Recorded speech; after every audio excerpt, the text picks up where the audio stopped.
এখন শুনবেন আজকের গুরুত্বপূর্ণ খবরের শিরোনাম।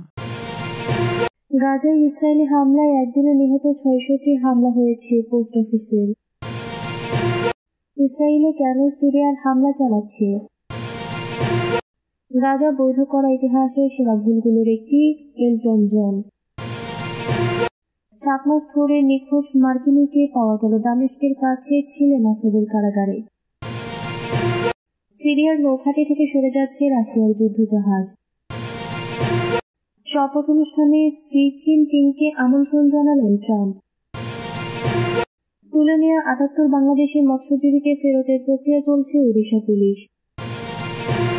গাজায় ইসরায়েলি হামলায় একদিনে নিহত ৬৬ হামলা হয়েছে পোস্ট অফিসেও।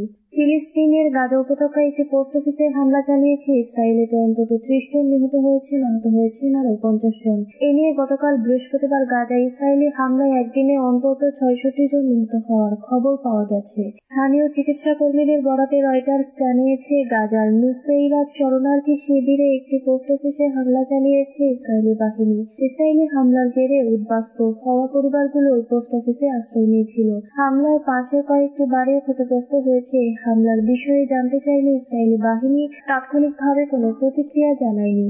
১৯৪৮ সালের ইসরায়েলের রাষ্ট্র প্রতিষ্ঠার পর থেকে বিভিন্ন সময় গাজা উপত্যকায় ৮টি ঐতিহাসিক শরণার্থী শিবির স্থাপন করা হয়েছে। এরই একটি নুসেইরাত শরণার্থী শিবির। বর্তমানে ব্যাপক জনবহুল এই শিবিরে পুরো গাজায় উদ্বাস্তু হওয়া পরিবারগুলো আশ্রয় নিয়েছে। গতকাল দিনের শুরুতে গাজার দক্ষিণাঞ্চলে পৃথক ইসরায়েলি হামলায় ১৩ জন ফিলিস্তিনি নিহত হয়েছে। হামাস ও গাজায় কর্মরত চিকিৎসা কর্মীরা জানান, নিহত ব্যক্তিরা মানবিক সহায়তার ট্রাকগুলো পাহারা দেওয়ার কাজে সম্পৃক্ত ছিলেন। তবে ইসরায়েলি সামরিক বাহিনী দাবি করেছে, নিহত ব্যক্তিরা হামাসের যোদ্ধা ছিলেন। মানবিক সহায়তা সরবরাহে লুটের চেষ্টা করেছিলেন তারা। হামাসের পক্ষ থেকে বলা হয়েছে, ২০২৩ সালের ৭ অক্টোবর যুদ্ধ শুরুর পর থেকে গাজাবাসীর জন্য আনা মানবিক সহায়তা ট্রাকগুলোর নিরাপত্তার কাজে নিয়োজিত অন্তত ৭০০ জন ইসরায়েলি হামলায় নিহত হয়েছেন। ইসরায়েল কেন সিরিয়ায় হামলা চালাচ্ছে?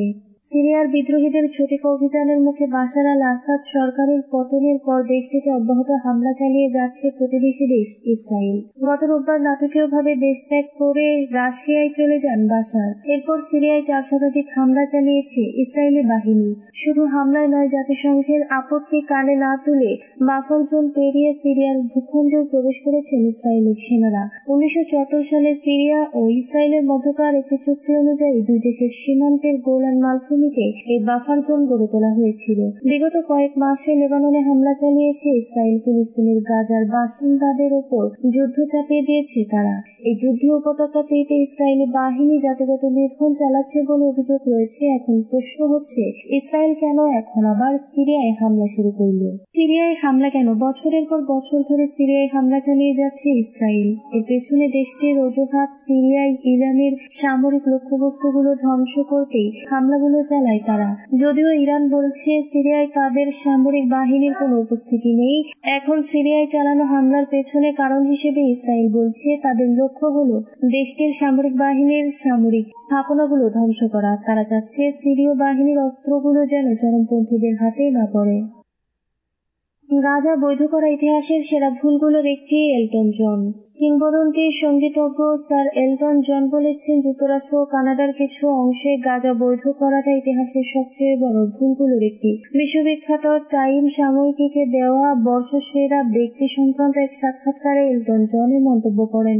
এ বিষয়ে এলটন জন বলেন, আমি বরাবর এটাকে আসক্তি হিসেবে দেখে আসছি। এটা মানুষকে অন্য মাদকের দিকে নিয়ে যায়। যদি আপনি আসক্ত হয়ে পড়েন, আমি যেমনটা হয়েছিলাম, তখন আপনার স্বাভাবিক চিন্তা শক্তি লোপ পাবে। এলটন জন সরাসরি মন্তব্য করেন, যুক্তরাষ্ট্র আর কানাডার কিছু অংশে গাজা বৈধ করার ঘটনা ইতিহাসের সবচেয়ে বড় ভুলগুলোর একটি। প্রখ্যাত ব্রিটিশ সঙ্গীত শিল্পী, গীতিকার ও পিয়ানো বাদক এলটন জন নিজেও একসময় মাদকাসক্ত ছিলেন। নিরাময় কেন্দ্রে থাকার পর সেই অন্ধকার জীবন থেকে সদর পেয়ে ফিরেও এসেছেন তিনি। এলটন জনের দীর্ঘদিনের লেখার অংশীদার বার্নি টাউপিন স্মৃতি হাতড়ে বলেন, একসময় তিনি মাদকে আসক্ত ছিলেন। আমি তার জন্য আতঙ্কিত ছিলাম। ওই সময়টা একেবারে ভয়ঙ্কর ছিল। সম্প্রতি দৃষ্টিশক্তি হারিয়েছেন ৭৭ বছর বয়সী এলটন জন। 7 মাস ধরে নিখোঁজ মার্কিনীকে পাওয়া গেল দামেস্কের কাছে, ছিলেন আসাদের কারাগারে। সিরিয়ার কারাগারে কয়েক মাস ধরে বন্দী থাকা এক মার্কিন নাগরিক মুক্তি পেয়েছেন। দেশটিতে বিদ্রোহী বাশার আল আসাদ সরকারকে উৎখাত করার পর মুক্তি পান তিনি। যুক্তরাষ্ট্র থেকে সিরিয়া যাওয়ার পর তাকে আসাদ সরকার গ্রেপ্তার করেছিল। সিবিএসকে ওই ব্যক্তি জানিয়েছেন তার নাম ট্র্যাভিস টিমারম্যান।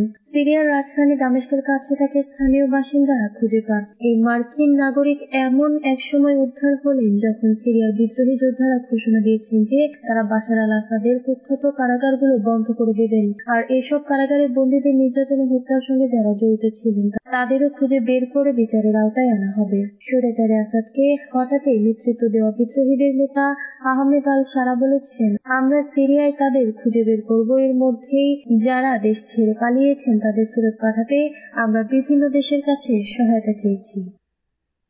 সিরিয়ায় নৌঘাঁটি থেকে সরে যাচ্ছে রাশিয়ার যুদ্ধজাহাজ। সিরিয়ার নৌঘাঁটি থেকে সরে যাচ্ছে রাশিয়ার যুদ্ধজাহাজগুলো বিবিসি স্যাটেলাইট চিত্র বিশ্লেষণ করে বৃহস্পতিবার এই তথ্য জানিয়েছে।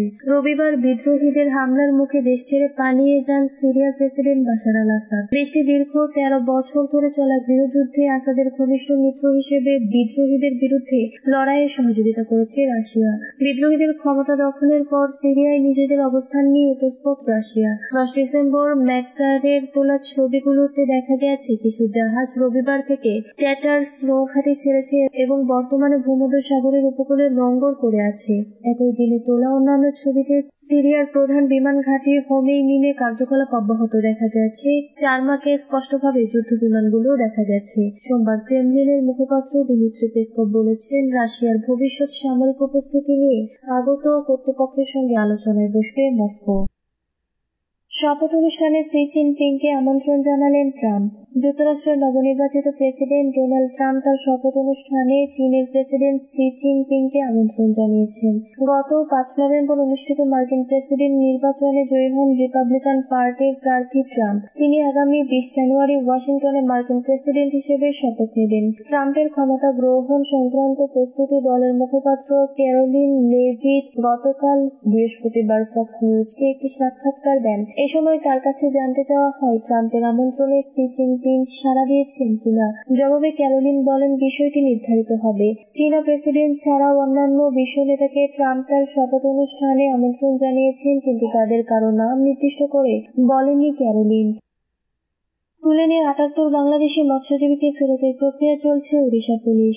সমুদ্র থেকে তুলে নিয়ে 78 বাংলাদেশি মৎস্যজীবীকে ফেরত দিতে চায় ভারতের ওড়িশা রাজ্য সরকার। ইতিমধ্যে সেই প্রক্রিয়া চলছে বলে জানিয়েছে ভারতের ওড়িশা পুলিশ।